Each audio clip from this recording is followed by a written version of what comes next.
हाय everyone, welcome back. Hey guys, कैसे हो आप सब? होपफुली सब बढ़िया होंगे, खुश होंगे। सुबह के बज रहे हैं 9:30। हस्बैंड है वो दफ्तर के लिए निकल चुके हैं। बच्चे हैं जैसा कि सुबह सुबह ही निकल जाते हैं स्कूल के लिए। न्यू सेशन चालू हो गया है दोनों ही बच्चों का। और बस सौम्या भी ट्यूशन चली गई है। तो यहाँ पे मैं अपने कामों में लग गई हूँ, घर को व्यवस्थित रखने में। और सुबह सुबह ना 5 बजे जैसे ही उठते हैं ना, एक चुनौती है वो रहती है कि फटाफट से हम बच्चों का टिफ़िन पैक करें, हस्बैंड का टिफ़िन पैक करें।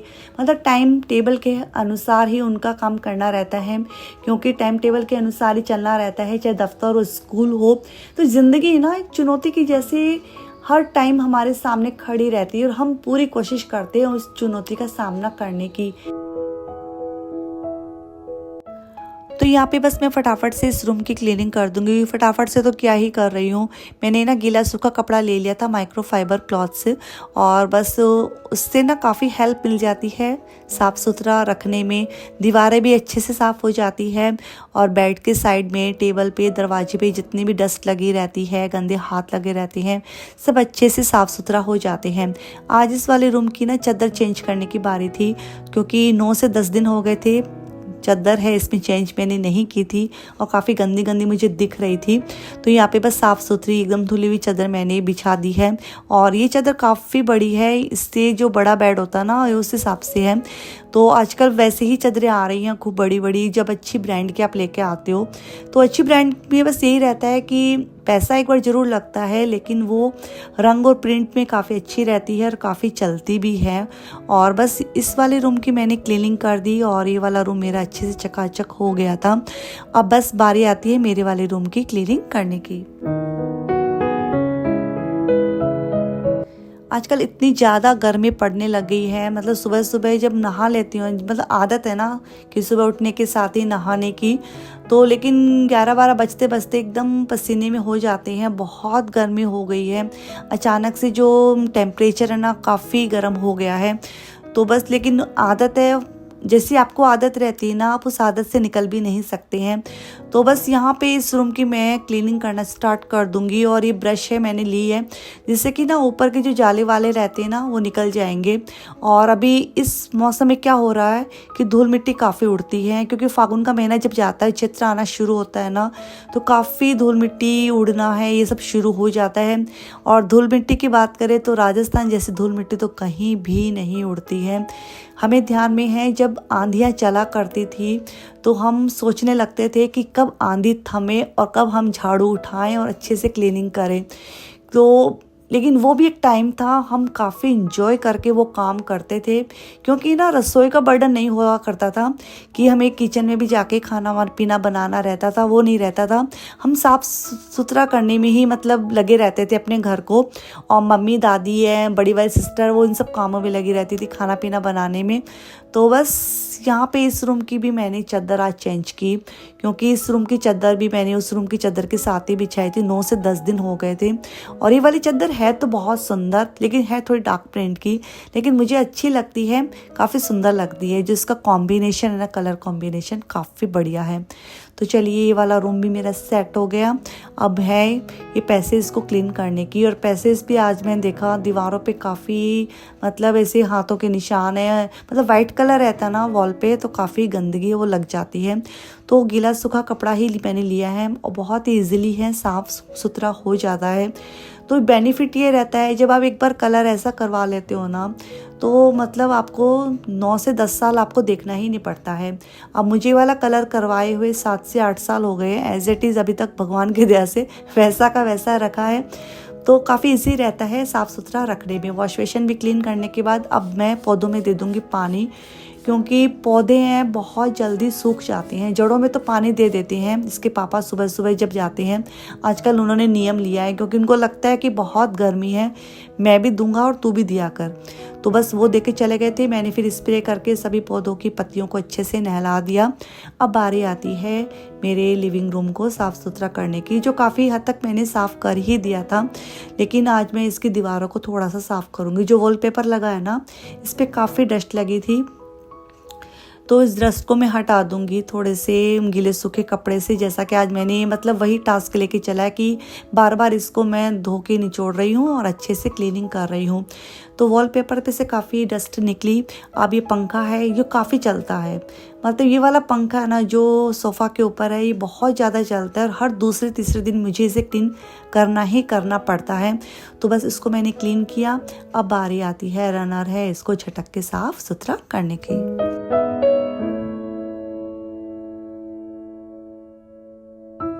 जैसे ही 5-6 दिन हो जाते हैं ना, मैं रनर हटा के ब्रश की हेल्प से सोफ़ा के ऊपर जितनी भी डस्ट लगी रहती है इस ब्रश की हेल्प से क्लीन कर देती हूँ, तो काफ़ी मदद मिलती है। और ये ब्रश मैंने डीमार्ट से ली है, 180 की ली थी मैंने, काफ़ी हेल्पफुल है और अच्छे से क्लीनिंग हो जाती है। सोफ़ा के ऊपर जितनी भी डस्ट लगी रहती है औने कोने में सब कुछ अच्छे से निकल जाती है। तो रनर है वो छटक के मैंने इसके ऊपर वापस से लगा दिया है। ये रनर है, वॉश नहीं करूँगी क्योंकि डार्क कलर का रनर रहता है वो 15 दिन आराम से चल जाता है, क्योंकि आज दोनों चादरें हैं वो मुझे वॉश करनी है। और आज मैंने वॉशिंग मशीन भी लगाई हुई है, क्योंकि ऐसा रहता है ना कि कभी कभी लगता है कि आप रोज़ वॉशिंग मशीन लगा लोगे तो आपके लिए ही अच्छा है। यदि किसी दिन आलस कर जाते हैं तो बहुत दिक्कत होती है दूसरे दिन आपको कपड़े सुखाने में, धोने में, फिर फोल्ड करने, फिर अरेंज करने में। तो यहाँ पे बस सोफ़ा है मेरा अच्छे से सेट हो गया था, रनर भी लग गया और कुशन्स भी सारे लग गए थे। अब बारी आती है इस टेबल को क्लीन करने की। और ये टेबल सुबह सुबह मेरी काफ़ी भरी रहती है। इसमें बिस्किट के डिब्बे, नमकीन के डिब्बे और चाय के दूध के गिलास हैं, किसी की घड़ी है, किसी की मोबाइल है, चार्जर है, काफ़ी चीज़ें, कोम है, काफ़ी चीज़ें इसके ऊपर रखी रहती हैं। धीरे धीरे मैं हटाती जाती हूँ और धीरे धीरे जैसे से सब निकलते जाती हैं चीज़ें अपने आप भी हटती हुई जाती है। तो बस मेरा हॉल है, लिविंग रूम अच्छे से क्लीन हो गया। तब बारी आती है किचन को साफ़ सुथरा करने की, जो मेरी डेली क्लीनिंग है।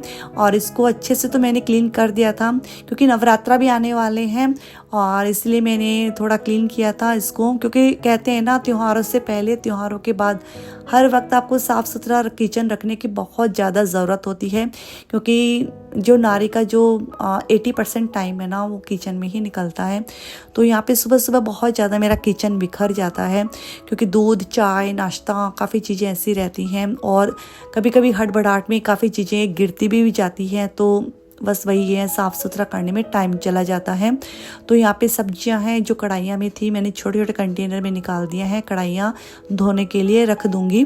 और यहाँ पे काउंटर टॉप है, जैसा कि गैस काउंटर टॉप, इसके ऊपर सुबह बस वही था, चने बॉईल किए थे तो उसका पानी निकल गया और दूध है अचानक से निकल गया।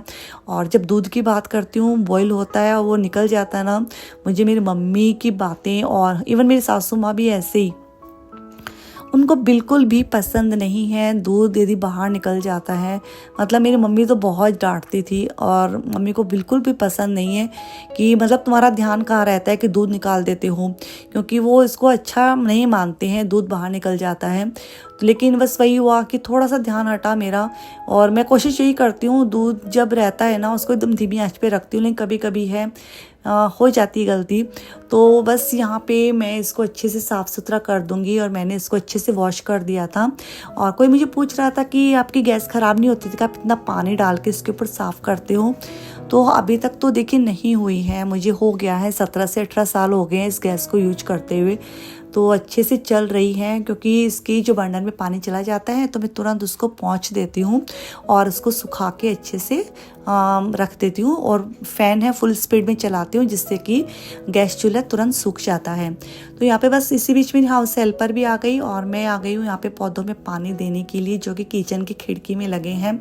इस टाइम पे इतनी गर्मी है कि स्प्रे है मार ही देना चाहिए, जिससे कि पत्तियां हैं तरोताजगी उसमें बनी रहे। और बस अभी 12:30 बज गए थे और यथार्थ को भी लाने का टाइम हो गया था, इसीलिए मैं फटाफट से अब इसके दादा को और सौम्या को खाना दे दूंगी, क्योंकि सौम्या भी ट्यूशन से आ गई थी तो उसको भी खाना दूंगी, इसके दादाजी को भी दे दूंगी।